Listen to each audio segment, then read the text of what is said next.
50 years ago, a great American in whose symbolic shadow we stand signed the Emancipation Proclamation.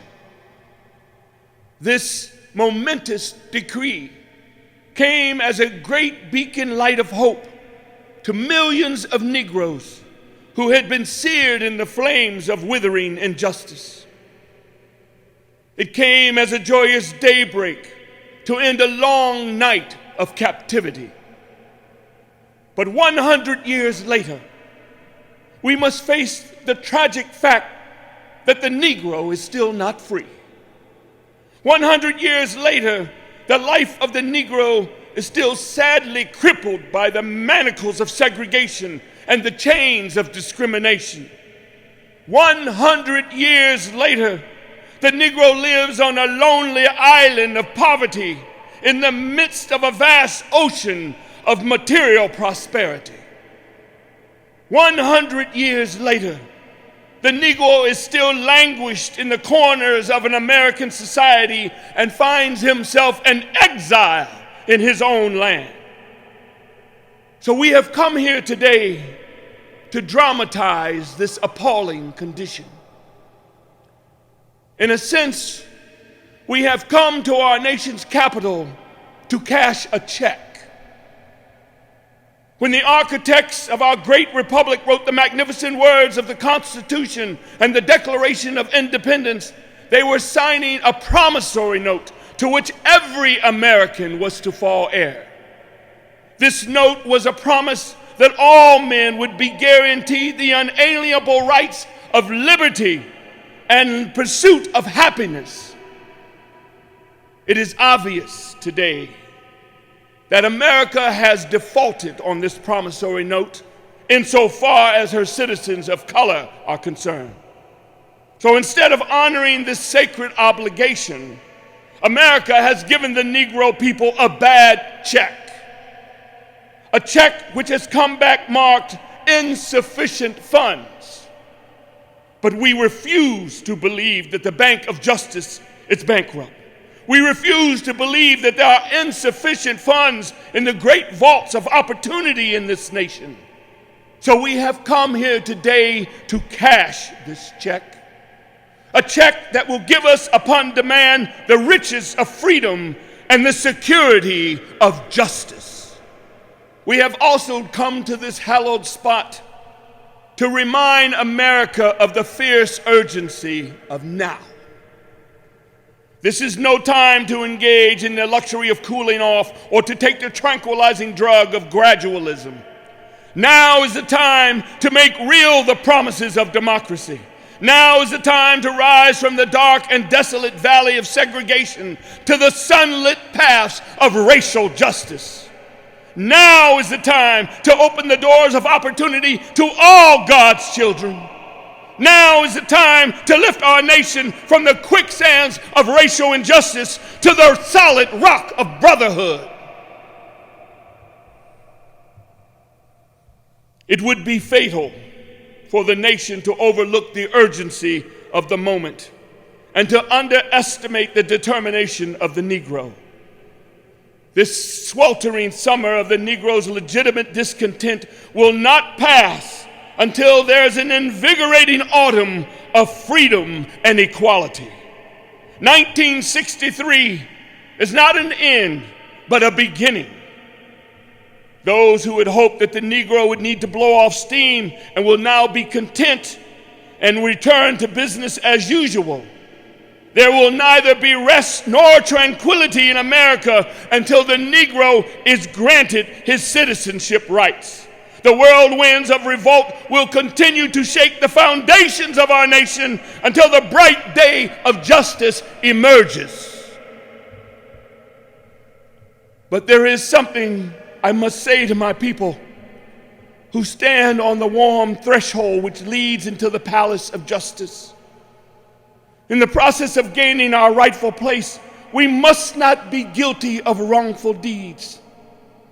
Let's not seek to satisfy our thirst for freedom by drinking from the cup of bitterness and hatred.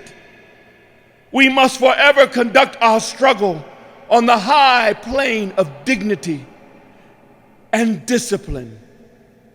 We must not allow our creative protests to degenerate into physical violence. Again and again, we must rise to the majestic heights of meeting physical force with soul force. The marvelous new militancy, which has engulfed the Negro community, must not lead us to distrust all white people. For many of our white brothers and sisters, as evidenced by their presence here today, have come to realize that their destiny is tied up with our destiny, that their freedom is inextricably bound to our freedom. We cannot walk alone. And as we walk, we must make the pledge that we shall march ahead. We cannot turn back. There are those who are asking the devotees of civil rights, when will you be satisfied? We cannot be satisfied as long as the Negro is the victim of unspeakable horrors of police brutality. We can never be satisfied as long as our bodies, heavy with the fatigue of travel, cannot gain lodging in the motels and hotels on the highways of the cities. We cannot be satisfied as the Negro's basic mobility is from a smaller ghetto to a larger one. We can never be satisfied as long as a Negro in Mississippi cannot vote and a Negro in New York believes he has nothing for which to vote. No, we are not satisfied, and we will not be satisfied until justice rolls down like mighty water and righteousness like a mighty stream. I am not unmindful that some of you have come here out of great trials and tribulations. Some of you have come fresh from narrow jail cells.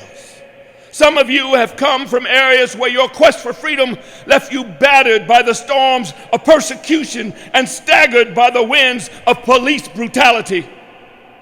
You have been the veterans of creative suffering. Continue to work with the faith that unearned suffering is redemptive. So go back to Mississippi, go back to Alabama, go back to South Carolina, go back to Georgia, go back to Louisiana, go back to the slums and ghettos of our northern cities, knowing that somehow this situation can and will be changed. Let us not wallow in the valley of despair. I say to you today, my friends, that in spite of the difficulties and frustrations of the moment, I still have a dream. It is a dream deeply rooted in the American dream. I have a dream that one day this nation will rise up and live out the true meaning of its creed. We hold these truths to be self-evident, that all men are created equal. I have a dream that one day the red hills of Georgia and the sons of former slaves and the sons of former slave owners will be able to sit down together at the table of brotherhood. I have a dream that one day even the state of Mississippi, a desert state sweltering with the heat of injustice and oppression, will be transformed into an oasis of freedom and justice. I have a dream today. I have a dream that my 4 little children will one day live in a nation where they will not be judged by the color of their skin, but by the content of their character. I have a dream today. I have a dream that one day the state of Alabama, whose governor's lips are presently dripping with the words of interposition and nullification, will be transformed into a situation where little black boys and little black girls will be able to join hands with little white boys and little white girls and walk together as sisters and brothers. I have a dream today. I have a dream that one day every valley shall be exalted. Every hill and every mountain will be made low. The rough places will be made plain, and the crooked places will be made straight. And the glory of the Lord shall be revealed, and all flesh shall see it together. This is our hope. This is the faith with which I return to the South. With this faith, we will be able to hew out of the mountain of despair a stone of hope. With this faith, we will be able to transform the jangling discords of our nation into a beautiful symphony of brotherhood.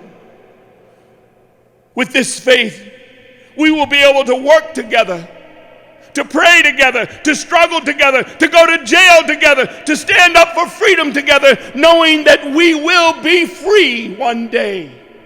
This will be the day when all God's children will be able to sing with new meaning. My country, 'tis of thee, sweet land of liberty, of thee I sing. Land where my fathers died, land of the pilgrim's pride. From every mountainside, let freedom ring.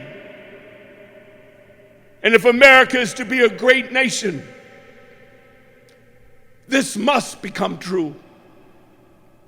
So let freedom ring from the prodigious hilltops of New Hampshire. Let freedom ring from the mighty mountains of New York. Let freedom ring from the heightened Alleghenies of Pennsylvania. Let freedom ring from the snow-capped Rockies of Colorado. Let freedom ring from the curvaceous peaks of California. But not only that, let freedom ring from Stone Mountain of Georgia. Let freedom ring from Lookout Mountain of Tennessee. Let freedom ring from every hill and every molehill of Mississippi. From every mountainside, let freedom ring. When we let freedom ring, when we let it ring from every village and every hamlet, from every state and every city, we'll be able to speed up that day when all God's children, black men, white men, Jews and Gentiles, Protestants and Catholics, will be able to join hands and sing in the words of the old Negro spiritual. Free at last, free at last. Thank God Almighty, we are free at last.